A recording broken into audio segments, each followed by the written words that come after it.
Hello, welcome to Wednesday Night Chat with Nick. Good evening. Hello, everybody. Welcome to my Wednesday Night Chat. Crazy day today. For those that follow the stock market, you know it was a turmoil day. It's the kind of day where karma heads prevail. Okay, the market have these kind of bad days. Hello, Knights of All. The stock market have bad days like this. It used to have this kind of bad days. By bad days, I mean down 1-2%. Hello, Ray. Hello, Odin. The stock market have bad days like this much more frequently in years past, and this past 2 years has been fairly tame. Okay. Hello, Stephen. Oh, from Hawaii. And so, but days like today, my best advice to families and friends, hello, Luther, is to remain calm. Okay. In the long run, if you are in the stock market with a 20 plus year horizon, as I am, I'm 51. Hello, Dead Clone. I don't plan to die anytime soon. So, in a 20-year time frame, I think the stock market will be higher. So, regardless of the political noise and nonsense and fear and all that stuff, don't let it bother you too much. That's my best advice, okay? Let's talk about Jim Stalin, Ray Jr. said.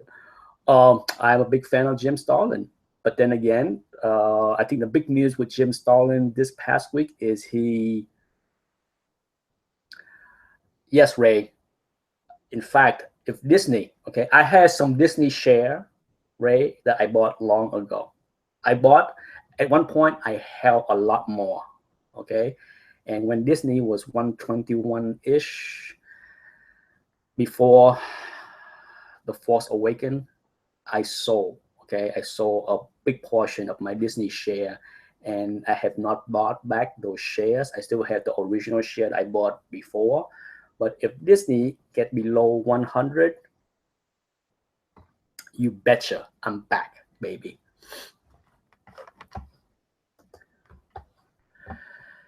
Odin, it's not easy. It's not easy.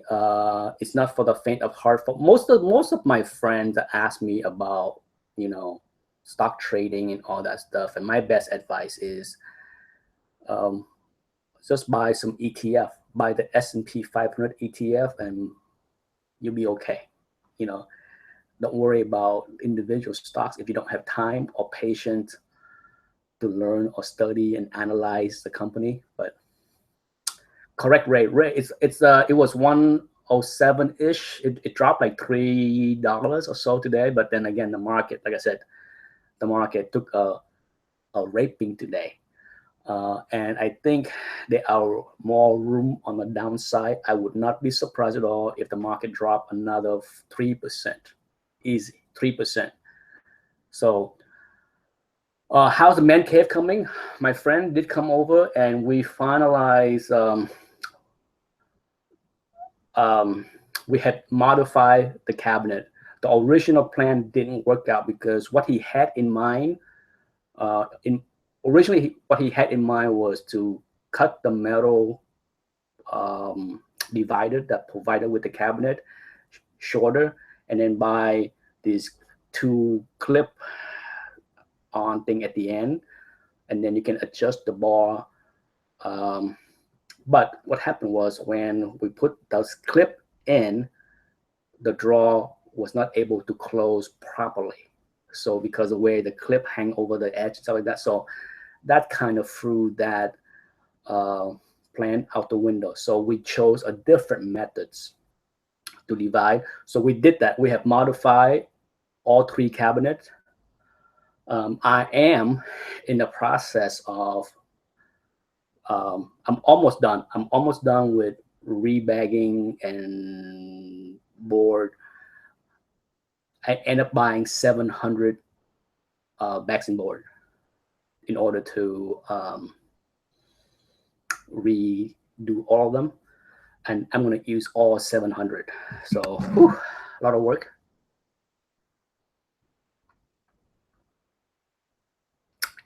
Am I planning to display my keys?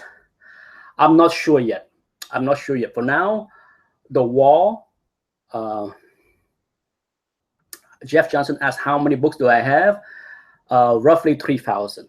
Okay, roughly 3,000 books and about maybe 100 slabs, something like that. Um,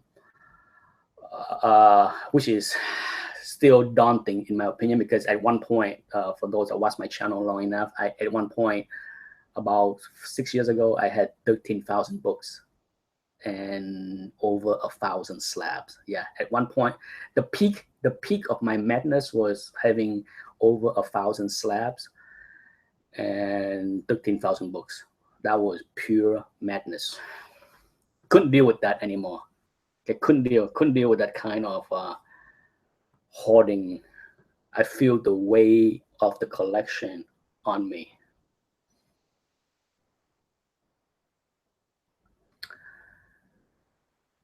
Yes, Stephen. It was nice to have it. I'm almost done. I'm down to like the last 100 books. The X-Men. Okay, I'm going in alphabetical order, so I'm down to my X-Men. I don't believe I have any more titled up. I'm pretty sure that's the last of the title. So I'm down to the X, and I think there's about 100 X-Men books that need to be bags and board, re-bags and board. The other are already in good, correct size mylar and backing board, but there's still 100 that need to be shuffled out. Hello, man from Beantown. Jeff, I'm telling you, there's guys out there that have a lot more than 11 or 13,000, and who knows, right? Even I think Don, the comic book junkie, isn't Don having something a lot more than 15,000? I can't remember, but he did a couple of live count shows, and it was just mind-boggling. I couldn't deal with that. It was the worst part of having that many books was so hard to find anything. When you have, especially when you have that many books and they're not really well organized. So that's partly my fault. It's not partly well organized. So every time I had to dig out something to sell or to show somebody or to trade, it's a nightmare. It's a lot of work. Ray said he has a friend that had 30,000 books. Oof. Stephen have 15,000. Stephen Wilkinson have 15,000 raw. Oh my goodness. I'm telling you, when I had 13,000 raw, and how I got that 13,000 raw, a big part of it was buying a couple of collections. I bought one collection that had 5,000 books. Okay, so that's one way my collection blew up, was I had 5,000 books. And then I bought another collection that have 2,000 books. So between those collections, that account for more than half of my collection. And about 900 of the slabs came from that 5,000 collections. Okay, so just to give you an idea. That clone said he's overwhelmed with just 4 long boxes. I'm telling you, the best part of me going through this process is finalizing what I'm keeping and what I will be selling or give away in the next year.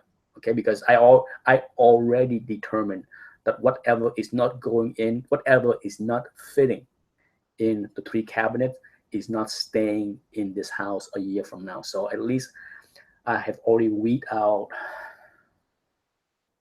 almost 4 long boxes. Okay, almost 4 long boxes worth of junk that need to get the heck out of here. Speaking of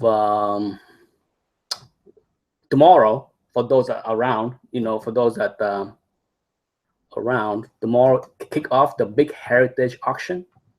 Okay, so if you're around, just like last auction I did a live stream of the first half an hour of the auction, because it's a lot of fun to listen to the auctioneer in the live auction, and you see the first out of the auction had all the big books. You're talking, Action 1, Superman 1, Batman 1, all kind of crazy stuff. So it's gonna be insanely fun to watch. So if you are interested, tomorrow afternoon, I will run a live stream Google chat like this, and live stream the heritage auction. Let me switch over to that real quick.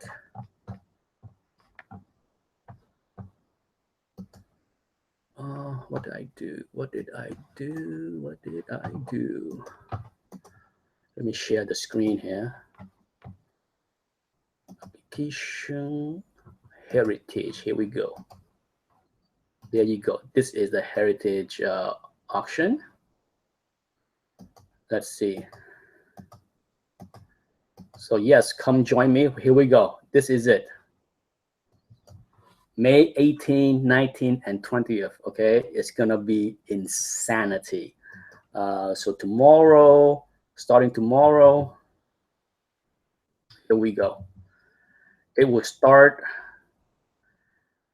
Let's see, 6:20. Well, depending on when the starting time is, I might be a little bit late because it's gonna be 4:20-ish, 4:30-ish my time, or even 5 o'clock. So we'll see. But I have full intention to do a live stream of this auction. Yickety Yakety asked why I won't buy from them because Yickety Yakety asked why would anyone pay 19% commission instead of 10% eBay. Well, there's a lot of pros and cons to that argument. First, we all know eBay has a lot of non-trustworthy buyer, people that bid and don't follow through and pay. That happen a lot on big books. So if you don't want to deal with that kind of nonsense, if you don't want to deal with buyers that lie and say, oh, I didn't receive the book received damage, this and that, there's all kind of BS that potentially could happen. Some people don't want to deal with that headache. So that's one reason, okay? The second reason is, someone already pointed out, more eyeball. Heritage spent significant amount of money marketing the auction. No doubt about it, okay? There is no question that they spent big bucks. If you receive the quarterly catalog from them, you understand they spare no expense in marketing your book, okay? So that's number two. Number three, unless you don't know what you're doing, you can negotiate a lot less than 19%, okay? If I have an Action 1 or an Amazing Fantasy 15, I can negotiate that fee down to say 10%. So, or even less. The bottom line is, it doesn't matter. People always get all twisted with the 19% premium. The bottom line is, you paying, when you're making a bid, it shows you very clearly what you are paying, including the premium. In many ways, I think it's silly that Heritage does break down their premium compared to, say, Comic Link or Comic Connect, because at the end of the day, it's the same thing, okay? Comic Connect and Comic Link or eBay hide the 10%. It embedded in the price. Meanwhile, Heritage show you the 19% that they will take. It's the same thing. Correct Knights of Old. Yeah, with eBay, it's more like 14%. That's why one of the better place to sell is with Comic Link, because they make the buyer eat the 3% credit card fee. So if you consign your book to Comic Link and sell it through there, yes, you're paying them 10%, but you're getting a check. Okay, you're not getting a check minus 3% because you had to eat the credit card fee. It doesn't matter, man from Beantown. The bottom line is, it doesn't matter who charge who. If I sell a book, okay, if I sell a book, if the final price of a book is $1,000, the seller get 900. Okay, if I sell a book for 1,000 through Comic Link, the seller get 900. If I sell the book for 1,000 on Heritage, sure, the 19% is, they call it premium, buyer premium, is nonsense. The seller get 800. Okay, it has nothing to do. It's a confusing term that people get all wild up, and like, there is a reason why Heritage have 4 auctions a year and millions dollar worth of it, because for many books they do command a pretty high price, even with the 19.5% premium.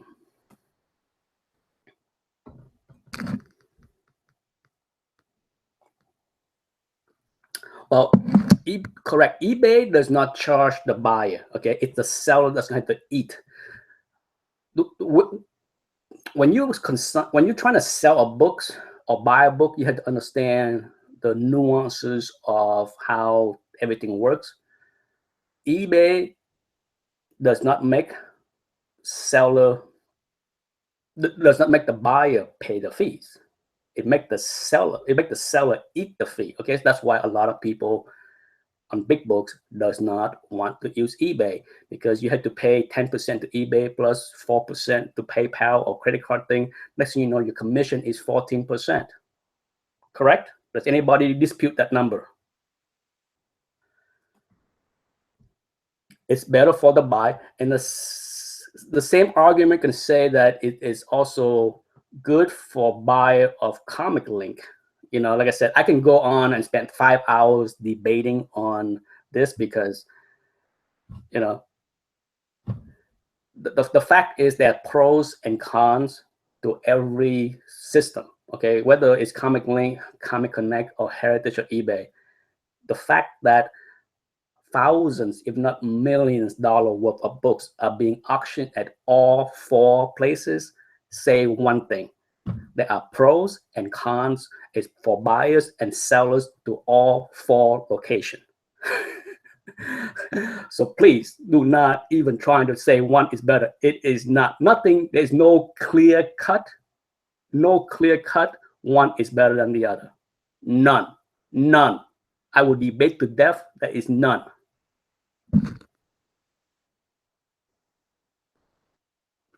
You know, I have a lot of people that swear they will never buy from Heritage because of the premium. Okay, less competition for me. But this auction have this amazing cover as well as the color stats. Awesome stuff. I mean, I can't wait for this auction. So tomorrow, if you have free time, I will run a Google chat and live stream the live auction of this thing.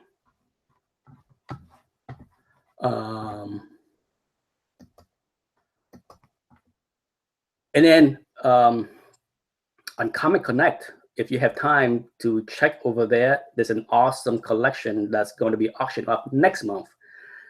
Crazy. So many awesome stuff coming out. So if you go there, I have it right here. Lord Tatman asked, does Heritage only auction big books? They auction all kind of books, Tatman. If you're not familiar with Heritage, they have quarterly big auction where you see the big books like the ones coming up tomorrow. And then every Sunday, they auction off hundreds, if not 1,000 plus slabs and raw books every Sunday.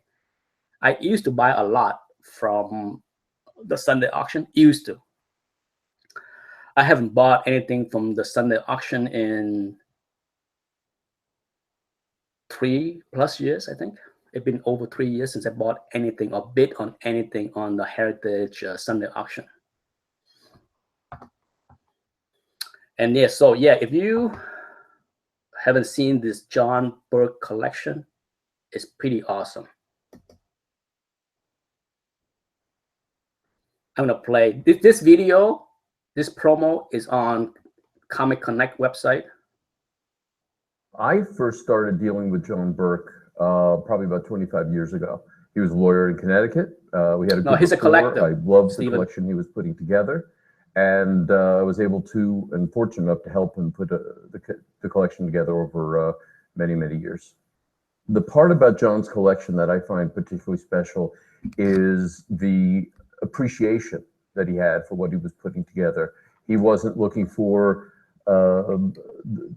collecting the newest trend or the hottest books. He was sort of a visionary and a comic historian who wanted to put together the history of comic books, and he wanted his collection to represent the history of comic books. So he had a broad selection. He had superhero books. He had science fiction books. He had things that appealed to him and things that he loved. I couldn't believe that we were going to be the ones to bring this amazing collection to market. Between the comic books and the art, I think it's one of the best collections ever assembled in the world of comic book and comic art collecting. What makes the John Burke collection so unique and how it compares to other collections in that is that you have a collection here that has incredible depth to it. To give you an idea, we had to process this collection and put it into our database. And oftentimes, you know, we're entering a book and it's the first one we've ever had with the John Burke collection. That doesn't happen. Metropolis Collectibles is the largest buyer of vintage comic books in the world for over 30, 40 years. So we've had pretty much everything. When I'm seeing does not exist in database over and over again, and everybody else in the office is telling me something like that, I know we have a very, very special collection. It was incredibly educational and mind-boggling to see books that I've never seen before, having been doing this for over 30 years. I think, like most, I started, collecting's the wrong word, I started reading them as a kid. And my parents took a rather dim view of it. So even though I can remember reading Justice League of America, I stopped reading comics as an early age teenager. And I went away to prep school. And what happened in prep school was I got introduced to these new guys where they would have continued stories. And this was the Marvel explosion. And again, I read them. I didn't view it as collecting. And then what happened is I stopped, went off to college and law school. When I came back that summer, probably after 8 years of not looking at it, I said, they still sell comic books? And then I saw Spider-Man over there, and I said, they still make Spider-Man? And they said, yeah. And so I got it. I looked at the Spider-Man story, and I read it. And then in the back of the book, it says, we sell old comics. You what? People sell old comics? I found this person, who's Bob Bell, went to his place and started to buy some old comics. And starting in the end of law school, I just started to read and to collect. And where things changed was when, after getting a Marvel collection together when I was about 25 or 26, I discovered Timely and the Human Torch, and that there was a world and a universe before Spider-Man. There was the universe of Captain America. There was the universe of the Human Torch. And that's where I got the Golden Age bug. And I was very curious how things came together. I got into the Golden Age and what I would call pre-Golden Age. Pre-Golden Age being before Superman, but taking you right up to June of 1938 in Action 1, where things convalesced and we got a superhero universe that was not known before. And I was very interested in tracking down the early publishers like Everett Arnold and Harry Chesler, and Eisner had an early shop too. So all of these things added to my interest because I'm very fascinated with the history of why did these guys do what they did? How did they do what they did? Were they happy with what they were doing? From there, I started writing articles in comic books, especially the ones that were not well known. I mean, who cares about Crash Comics? Who cares about Our Flag Comics? I did. And many of them are up here today, and some of the wonderful art that these guys created. So it was a slow process, but I didn't mind going slow. I never did think about the money. I thought about how much fun this was and how important this was as a part of American mythology. So I would spend a lot of time finding the right books, filling in blanks, and sharing the information with other people. You know, a lot of this, and giving the artists their due. And it was a laborious task. For instance, would be, I have a full Centaur collection. Well, it took me 20 years to put that together. So you have to have a little persistence. You have to have a little, this is what I want to do. And you got to have a little luck. And I think I had them all.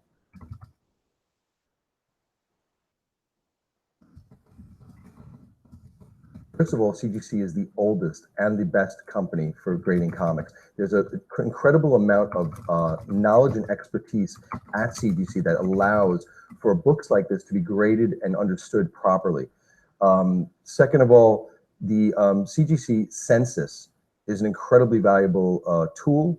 It tells people how rare these comic books are. And when they start looking up the John Burke pieces, they're going to understand the incredible rarity involved in this. Also, the registry sets is another part of the puzzle that is very important to collectors. For a lot of people, it's a kind of a competition, and they're able to do that. CGC is the only company that has a registry set. So it's a very important part of the puzzle that allows for, I think, a larger amount of excitement for the collectors who are going to be bidding on this and then eventually own it and be able to show up, I have this copy from the John Burke collection.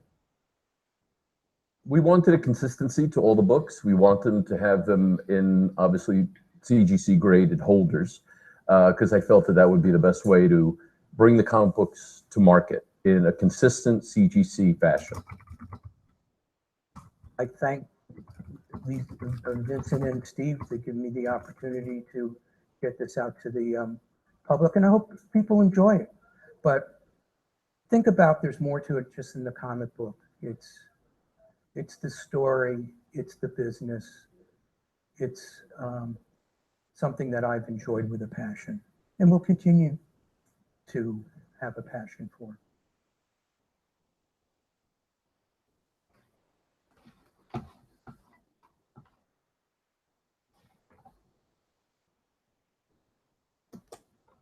Good stuff, right, guys?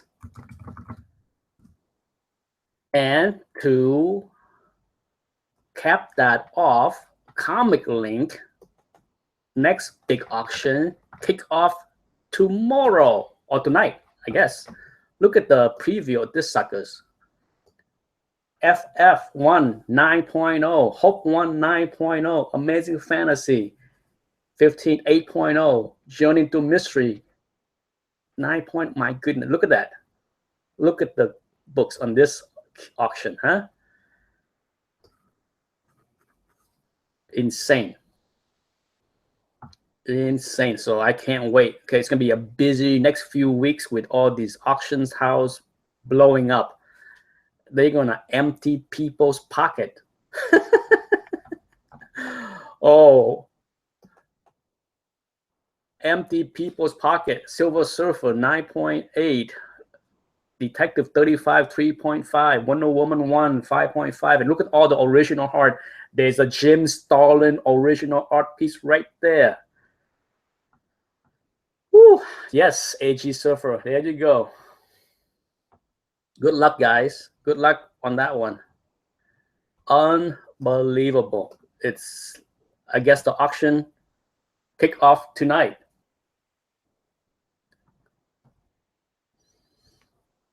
My pocket is not empty, but at this kind of crazy prices, I'm not sure.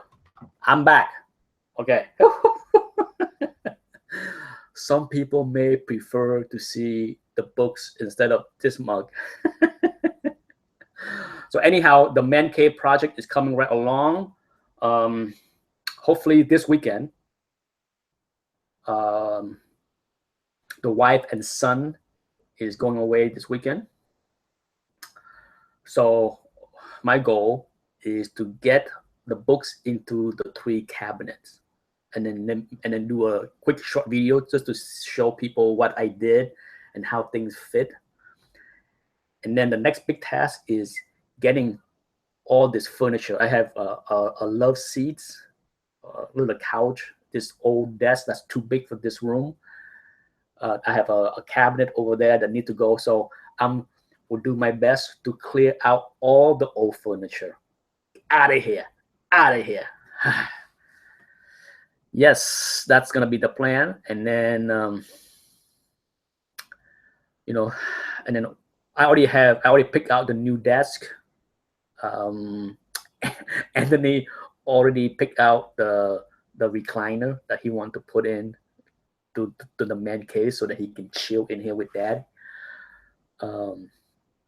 So yeah, it's gonna be a busy next couple of weeks, and I have yet to decide what to do with the wall, if for its decoration and all that stuff, and just for sure, as I shown in the last week, I have all these all these cards, all these postcards, this DC. I have 100 of them, so I had to figure out a cool way to decorate the room with these. Can I pay you in comics if that clone can help me put the room together? I'm not sure about that offer. I have a whole bunch of other stuff that is pretty neat. To answer someone else asked me a question if I'm going to display the key books and stuff like that on the wall. I'm not sure about that. Okay, I'm not a big fan of, even with original arts. Okay, even with original arts, I'm mindful that they can get faded, the paper can deteriorate, turn yellow, all that stuff because of exposure.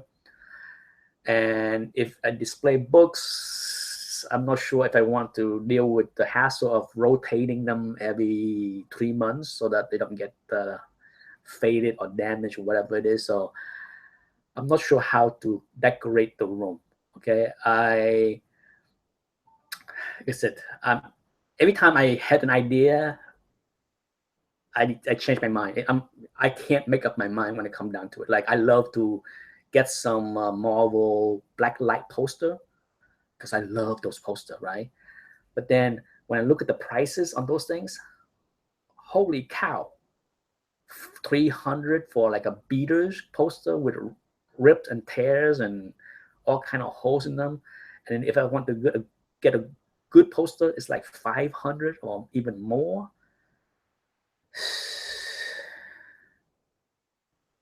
So yeah, the black light poster, and then I'm contemplating getting the foam poster set because the foam poster are more affordable and they're pretty cool looking. So I might get the whole set of foam poster to put up there. So that's another possibility. And there is one other thing that I might do. Let me grab something and come right back. Okay.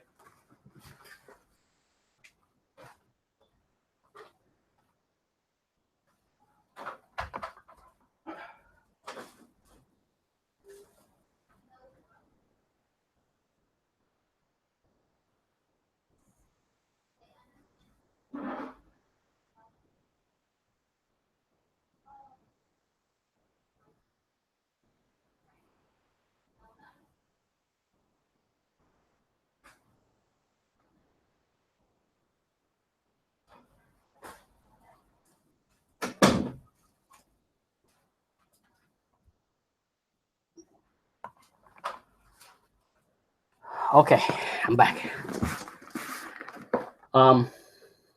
I have perhaps 30 or 40 of these covers. For example, like these.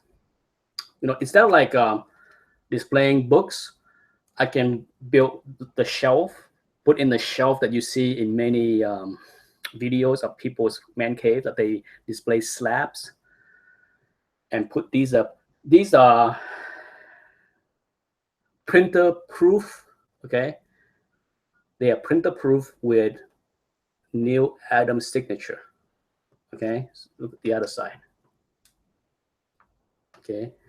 They come from Julius Short's collection, printer proof, okay? So here's one. Here's another one, but I have a lot. I have a lot of these. Okay, they all have the Neil Adams signature.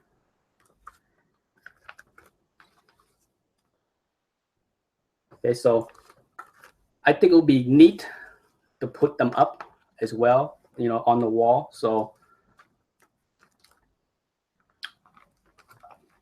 would I put them all up? Maybe a few, maybe. But there are some sweet ones.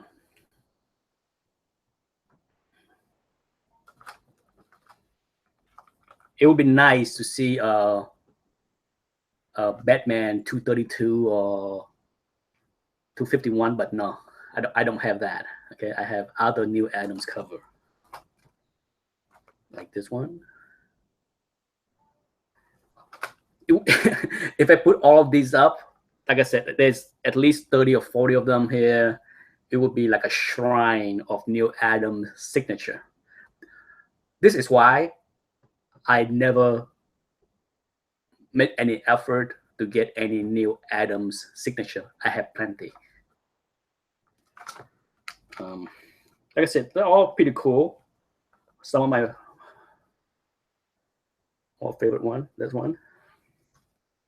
Now here is one cover that is, I think, mislabeled by Overstreet and many people over the years. It's not Neil Adams, okay? If you look at this is not Neil Adams. Okay, it's Batman, it's Detective 401.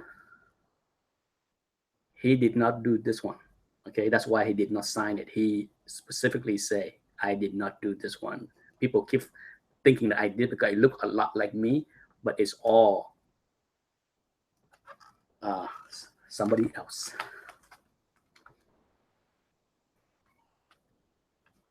It's Dick Giordano. So he's one of my favorite one. And I think I must say that Neil did put some effort in signing because he used different ink pen. So this one here, Lord Tedman, Dick Giordano. So on some books he used the silver, some books he used the black. This one here he used the silver here. If I can only keep 10 books, what would it be?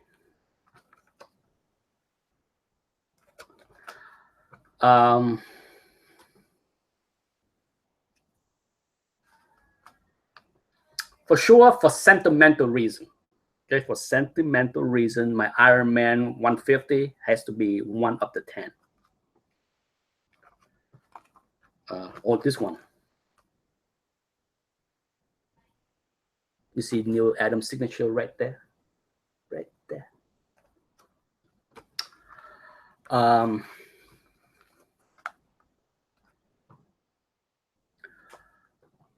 One out of 10 would have to be the Iron Man 150, sentimental favorite, because it's my first comic book that I bought. The other 9 would have to be keys. Half Golden Age keys, have Silver Age keys. Okay, well, 9. So I would go with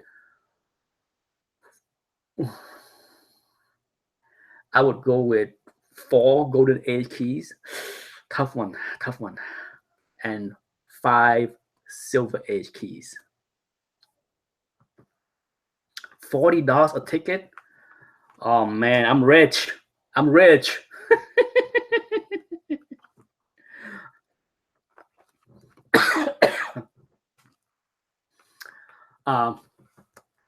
So this is right here. This stack right here is, like I said, they gotta be 30, 40. It's been so long. I think to be exact, like 34, 35.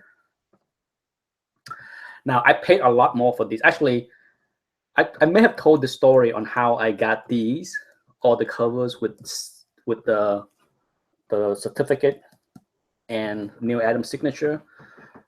This was actually how I met Steeple Rock, the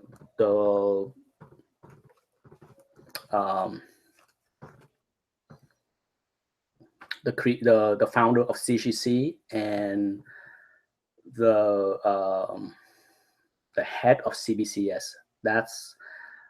I may have told the story before, but here it goes again in case I didn't and nobody have heard it before. Back,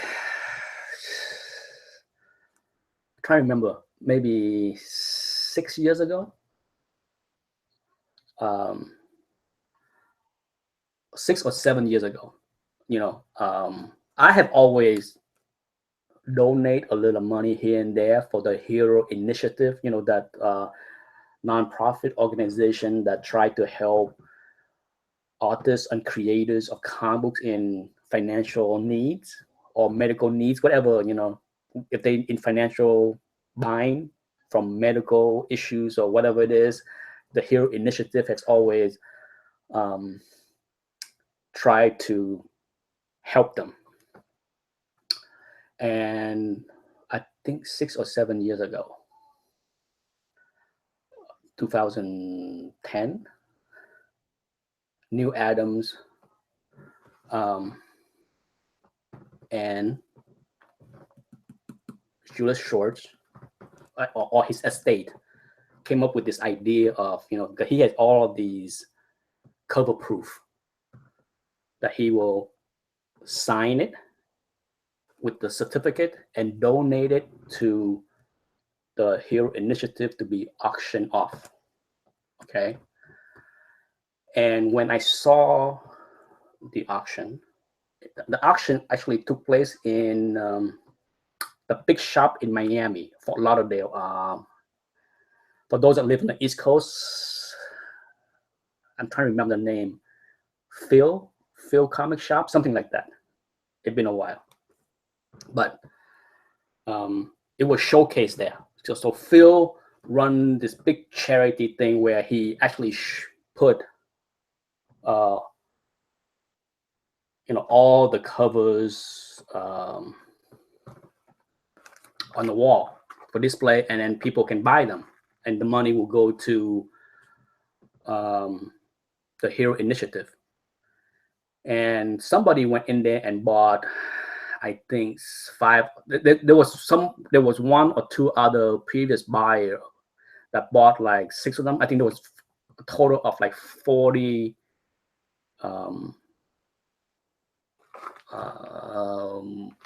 40 or so of these items, and someone bought like 4 or 5 or 6 cool ones, some nice one, like I think a couple Green Lanterns, a couple Detective, and then all of these were still left. And I actually went in and bought every single one that was still there. So this is everything that was left on for that charity drive.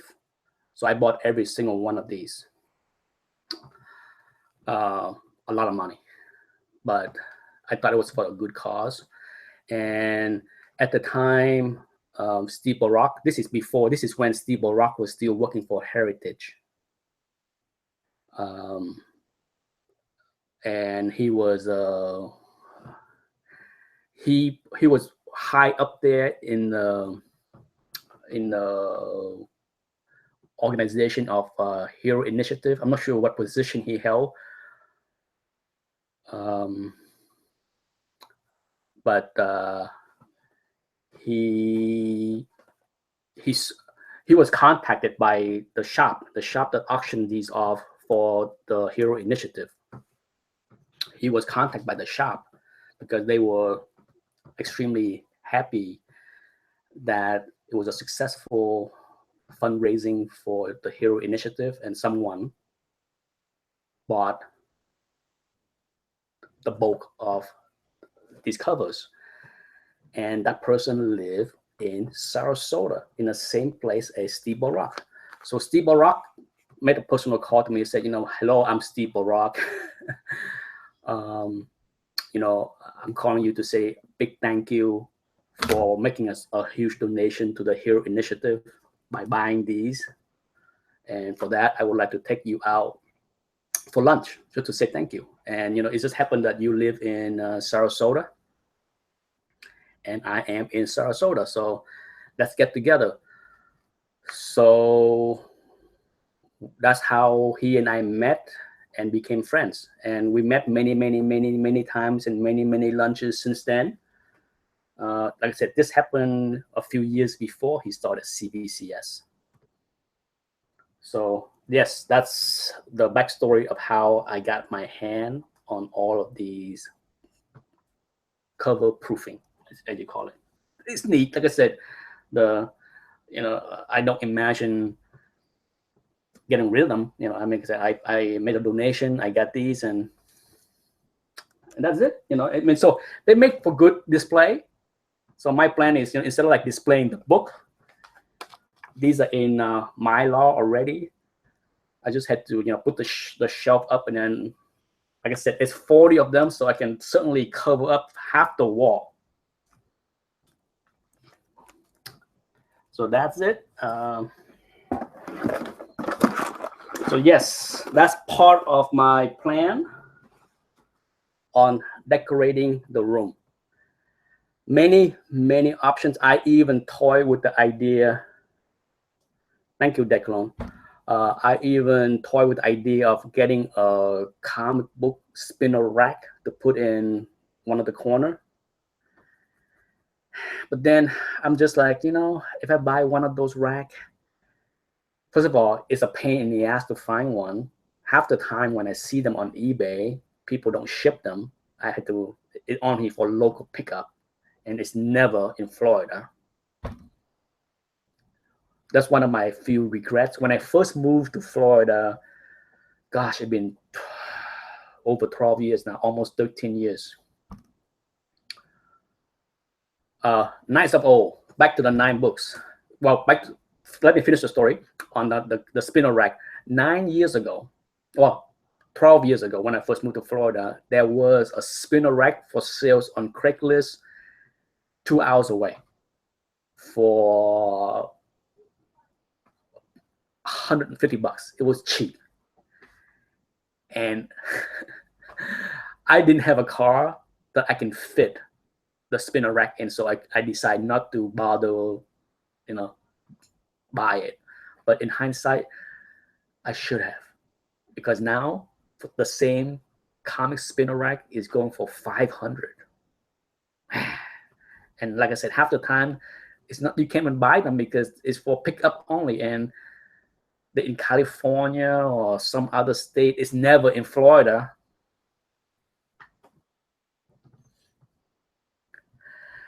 Back to Knights of Old. First of all, it will be my Iron Man 150. It's one of the books. The remaining 9s would have to be my Silver Age and Golden Age keys.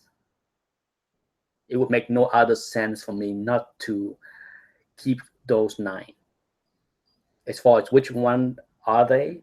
Well, you already seen my X-Men 1. You already see my FF1, right? So that's 2 of the remaining 9. The other 7, Hello, Reaper. The other 7, I will. Oh, well, one of them you already probably seen if you watch my channel long enough was a Detective 31. I have a restore Detective 31. Okay, so that's Iron Man 150, Detective 31, FF1, X-Men 1. Okay, so there we go. 4, 6 left. Which is it? What is in the box?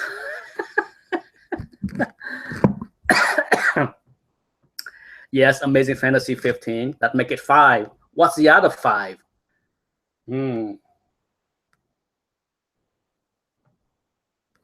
What is the other 5?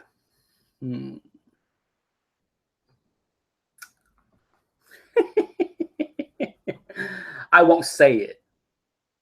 I don't think the other 5 have ever been shown on YouTube or anywhere else. I have shown them in private to other people, but definitely not YouTube safe. Okay, it's not YouTube safe. You know, I'm not this like as I may have mentioned this many times before. This is not Lee Kirby Ditko channel. I have no desire to show everything that I own. No need for me to have the greatest collection on the internet kind of claim. No need to do that. But you know, it's you can safely say that the remaining 5 books are mega. Well, I can confirm that Hook 1 is one of the book. Okay, that's 6 right there. Okay, the other 4, you have to use your imagination. I can say this: the other 4 are all golden age. Use your imagination of what they can be. Yes, the remaining 4 books is golden age. Use your imagination.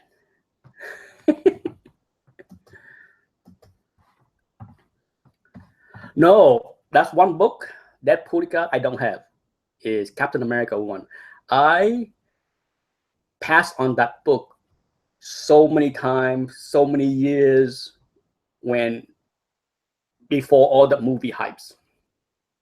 Okay, same thing with All-Star 8. I passed on so many. The funny thing is, you know, for those that watch my channel long enough, you know that I have no problem buying and owning restore or low grade golden age books. Not a problem. But years ago, decades ago, when I was still a high grade snob collector, I was basically a high grade snob collector of the Silver Age and Bronze Age, right? And I dabbled in Golden Age.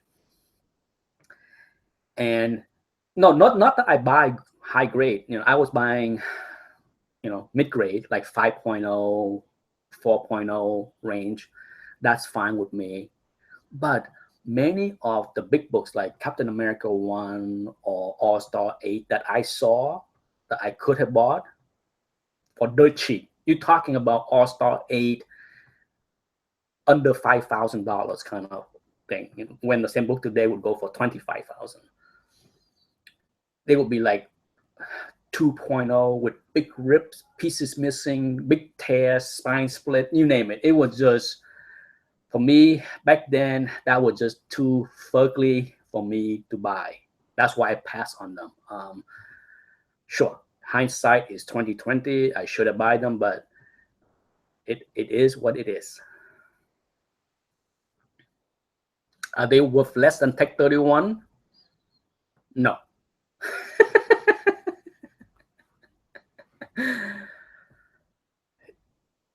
I have seen many guesses here, and I can say that some of you are in the ballpark.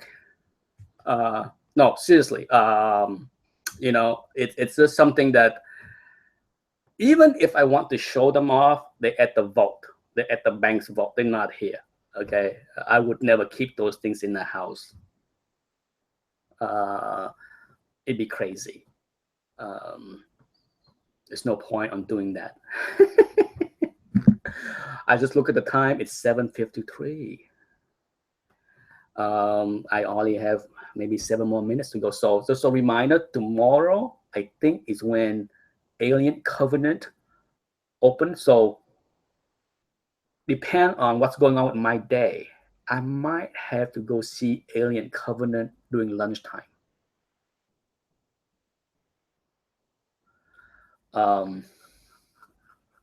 It's my wife have no desire to see my wife is not a fan of horror. She did not see Prometheus. She did not see I think she saw the first Alien, but that's about it. She didn't like it. Too scary, too spooky. So I would have to see that movie alone. If I don't get to see it tomorrow, I definitely will see it Friday.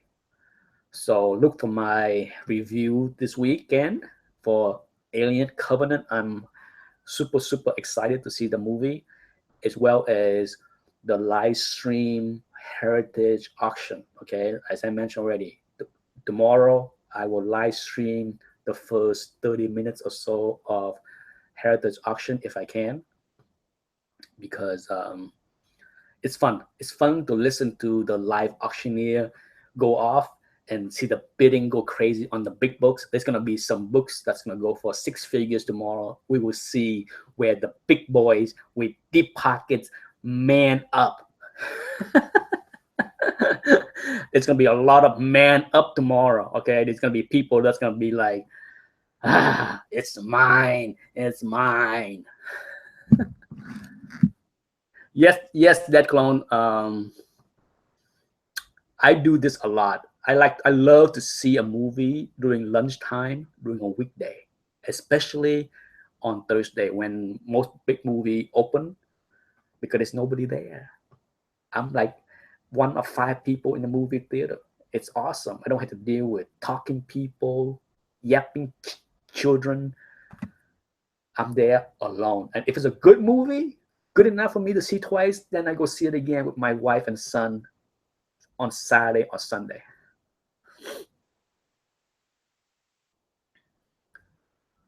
Yickety yakety. What time tomorrow? Whenever the auction kick off. I think it's like 5. I had to check, but I'm free tomorrow afternoon, so I just had to check the launch of the heritage. It's gonna be before 6 p.m. Okay, it's gonna be in the afternoon between 3 and 4. But I will make you see, if you check on my channel tomorrow after 2 o'clock, you should see the little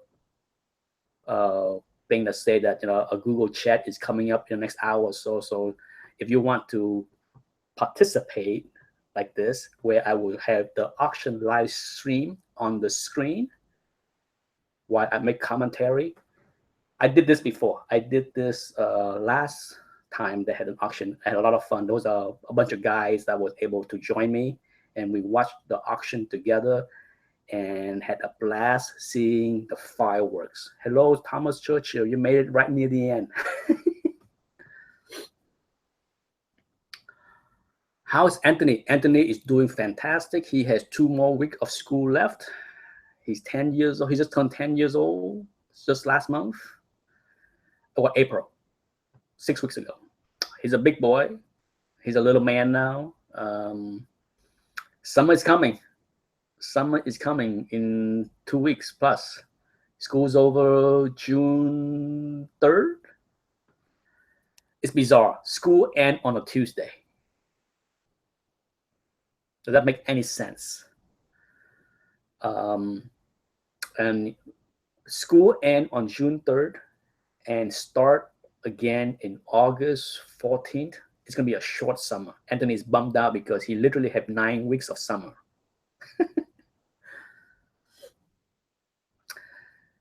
Yes, For Anthony's school is, of course, you know, this week, next week, Memorial Day week, that Memorial Day week, and then the week after it end on, he has to go to school on Monday and Tuesday.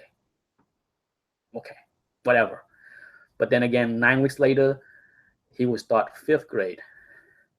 Nice of O said, when is the second kid coming? Never, sadly.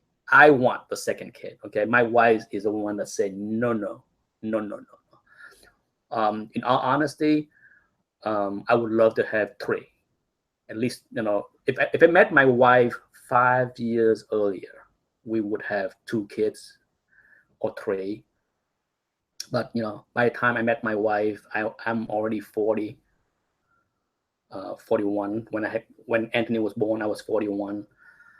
And my wife had a pretty not so pleasant pregnancy.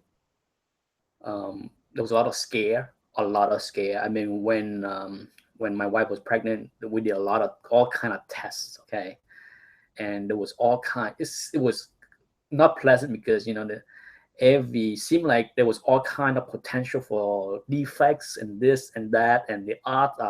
It's for those that had children. They throw out all kind of numbers that you're like, oh, from looking at the pictures, where his nose is and where his heart is.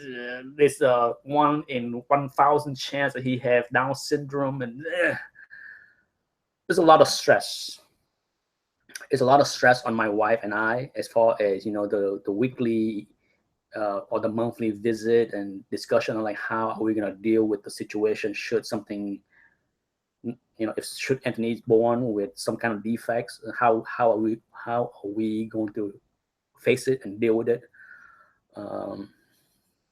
So it's like I said, it was not. And then, and Anthony was not an easy baby. He had a lot of he was allergic to a lot of things. He had a lot of issues the first 3 months. And so my wife didn't enjoy the pregnancy. She didn't enjoy the first 3 months after. And after that, she's like, no more. Up to me, at least one more. When you have only one, it's nerve-wracking because it put a lot of pressure on you. Like, if something bad, what happened what would we do if something bad happened? All eggs in one basket. A lot of stress. Repetate, did the allergy resolve on their own? We tried many things. And Anthony had, you see this right here? I have eczema, okay? I have eczema really bad all my life. And I passed that genetics to Anthony. Okay. And Anthony has horrible eczema. I mean, he used to scratch, even when he was a baby and toddler, he would scratch himself raw, like his knuckle would be bleeding. When we sent him to daycare, we had to he had bandage and wrapping around his elbow, hand, fingers, knuckles, you name it. He looked like somebody beat him up. I mean, it was the daycare people used to feel so sorry for him because he looked so miserable with his allergy, his itching, his scratching. To make the story short, my wife tried everything possible to try to help him. And finally, she went the holistic way. Holistic. And it works. Okay, I can tell you it was a miracle that his allergy went away. He was able to eat a lot of different things. Oh my God, that kid is allergic to everything. He was allergic to air. Yeah, and Anthony had a miserable first 3 years. I mean, he was a good kid, well behaved, but when it come down to eating, sleeping, having constant itchy issue. If you watch my video, you notice that I itch my neck a lot. Because I have that. Okay, I dealt with this all my life. So it's just, but he has it much worse. My issues only surface after puberty. Okay, I did not have eczema or itchy or allergy until I was in my late teens. So it was not something I had to deal with when I was 2 or 3 years old.